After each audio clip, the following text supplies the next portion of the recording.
Благодарам, подпредседателе. Колешке Славјанка, најдобро е за корупција да не спомнувате, бидејќи помеѓу корупција и Социјалдемократскиот сојуз стои знакот равенство. И тоа е она што го објавија и светските медиуми и институции, заради тоа што токму пред неколку дена излезе фактот дека во 2020 година повторно Република Македонија сте ја донесли на 106-тото место во однос на корупцијата во однос на 180 земји. И, почитувана колешке, на тоа место сме биле во 2003 година. 2003 и 2020, кога СДСМ е на власт, повторно Република Македонија во однос на корупција се наоѓа на 106-то место. Да не спомнувам, во 2012 година 69-то, 2014 година 64-то и така натаму. Меѓутоа да се задржам на друго сега. Колешке, денес, сигурно прочитавте во медиумите, Евростат излезе со нова информација. Македонија е трета најсиромашна земја во Европа, после Албанија и Босна и Херцеговина.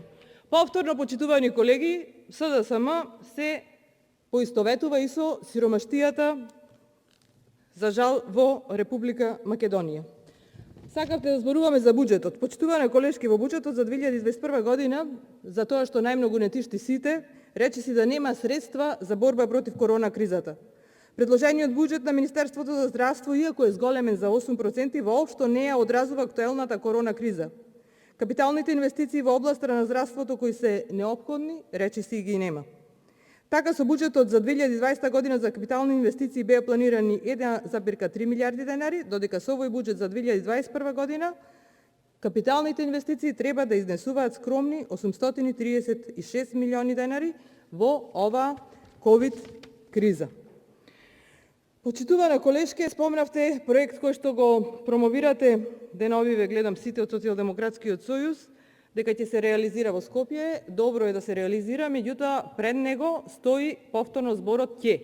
Како и за сите 4 години откако СДСМ е на власт, за секој проект пред него стои зборот ќе. Вие, како и сите други, може овдека да лупате бројки и суми за проекти, меѓутоа тоа е само лупање на суми и бројки.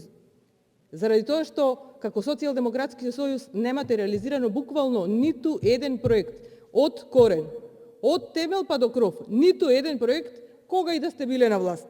А инаку само да ве потсетам, само во Скопје ВМРО-ДПМНЕ од темел до кров има реализирано 37 проекти. И кога зборувате веќе за Скопје и кажувате дека ќе се реализира проект, на голема жал на сите скопјани, меѓутоа и на сите кои што живееме во Република Македонија, вчера бевме сведоци како проектот кој долго го промовира и го најавува Социјалдемократскиот сојуз за реконструкција на универзалната сала прерасна во бордел. Тоа е вашиот проект, единствен проект. Жал и срам. Благодарам. И како што вели еден ваш министер, срамота е луѓе ова што се случува. Срамота. Контрареплика, пратеничката Славјанка Петровска.